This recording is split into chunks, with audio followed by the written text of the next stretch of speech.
So today we're going to be doing some wheat weaving and we're going to make some little folk angels. If you've never woven wheat before, check out the basics and then grab your wheat straws and let's get started.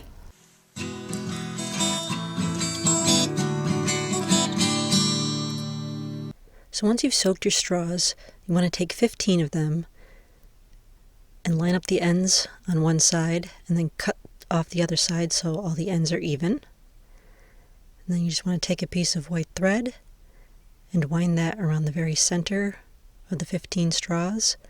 Pull the thread tight so that the straws will splay out like angel wings. And then just tie off the thread in several knots and cut off the excess thread with a pair of scissors.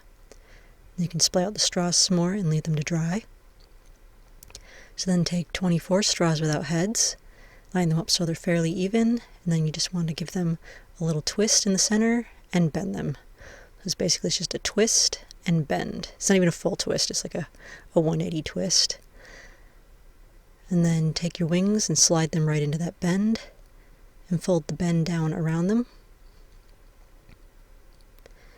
And then you'll just take a piece of white thread and tie those off about 1.5 inches below the top of the bend. Pull it tight and then tie it off, and it's going to be the angel's waist. So then you want to take some straws with heads. You want to take 15 of those and lay those out beside each other and then scrunch them together. This is going to be the angel's skirt. So take the angel body and cut off the bottom straws so that they're all even, leaving about 1.5 inches. Measure it out on the straws with heads and cut those off. And then lay a piece of thread underneath the angel body. And then take your straws and just eye it up, kind of divide them in half, cross them a little bit at the waist, and then just tie the thread right around them at the waist. So this thread's being tied right over the other thread, the other waist thread, and it's attaching those straws with heads to make it a nice little skirt. Tie off the thread on the back side, and then you can just readjust the skirt pieces on the front, however you like. So then take 4 straws without heads and tie those off just a little bit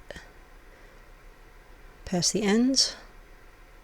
And then you're going to lay them out at angles so that they're all spaced evenly apart except for the one area where it looks like there should be a 5th straw. So what you're going to do is you're going to take one of the straws and fold it into there. This is called fill the gap.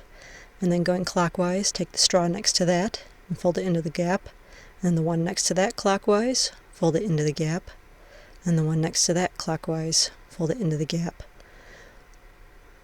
So if you're returning the weaving in your hand, you'd always be pulling the right-handed one. Obviously that looks left, but it's actually right if you're returning the weaving. That's why I say clockwise.